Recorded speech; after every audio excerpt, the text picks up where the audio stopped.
ശബരിമല തീർത്ഥാടനത്തിന് ഇത്തവണ മുൻകൂട്ടി ഒരുക്കങ്ങൾ ആരംഭിക്കുമെന്ന് ദേവസ്വം മന്ത്രി വി.എൻ. വാസവൻ.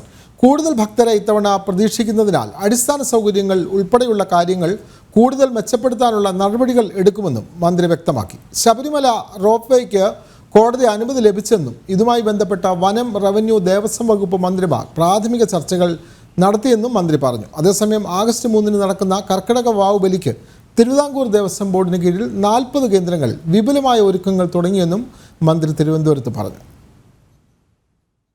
സംസ്ഥാനത്ത് പ്രധാനമായും 6 കേന്ദ്രങ്ങളിലാണ് ദേവസ്വം ബോർഡ് മുൻകൈയെടുത്ത് മുന്നൊരുക്കങ്ങൾ കേന്ദ്രീകരിച്ച് നടത്തുന്നത്.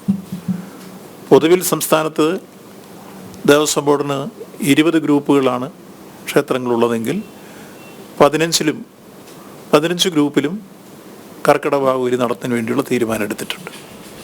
അതിൽ 40ഓളം കേന്ദ്രങ്ങളാണ് വരുന്നത്. അതിൽ പ്രധാനമായും 6 കേന്ദ്രങ്ങളാണ് വലിയ രൂപത്തിൽ ആൾക്കൂട്ടം ഉണ്ടാകുന്നത്. ആ 6 കേന്ദ്രങ്ങൾ കേന്ദ്രീകരിച്ച് പ്രത്യേകമായി തദ്ദേശ സ്വയംഭരണ സ്ഥാപനങ്ങളെയും ജില്ലാ കളക്ടർമാർ, അവിടുത്തെ ഉദ്യോഗസ്ഥ പ്രമുഖർ, വിവിധ ഡിപ്പാർട്ട്മെൻറ്റുകളെ ഏകോപിപ്പിച്ചുകൊണ്ടുള്ള പ്രാദേശിക തലത്തിലുള്ള യോഗങ്ങളും ഇതിനോടൊപ്പം തന്നെ സംഘടിപ്പിച്ച് ആ പ്രവർത്തനങ്ങൾക്ക് രൂപവും ഭാവവും നൽകിയിട്ടുണ്ട്. ഈ പ്രാവശ്യം ശബരിമല ഇന്നലെ ദേവസ്വം ബോർഡ് ഞങ്ങളെല്ലാം ഇന്നലെ ശബരിമല സന്നിധാനത്തിൽ പോയിരുന്നു.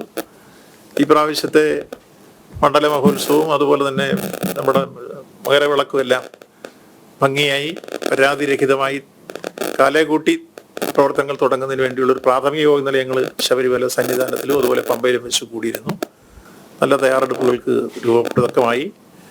ഭാവിയിൽ സംബന്ധിച്ച് ഏറ്റവും പ്രധാനപ്പെട്ട ഒരു നയപരമായ തീരുമാനം വരുന്നത് റോപ്പ് വേ. അതിൻ്റെ ഒരു മീറ്റിംഗ് ഞങ്ങൾ വനം മന്ത്രിയും അതുപോലെ തന്നെ റവന്യൂ മന്ത്രിയും ദേവസ്വം ബോർഡ് മെമ്പർമാരും പ്രസിഡന്റും ഞാനും എല്ലാം പങ്കെടുത്ത് ഞങ്ങൾ വിളിച്ചു ചേർത്തിരുന്നു.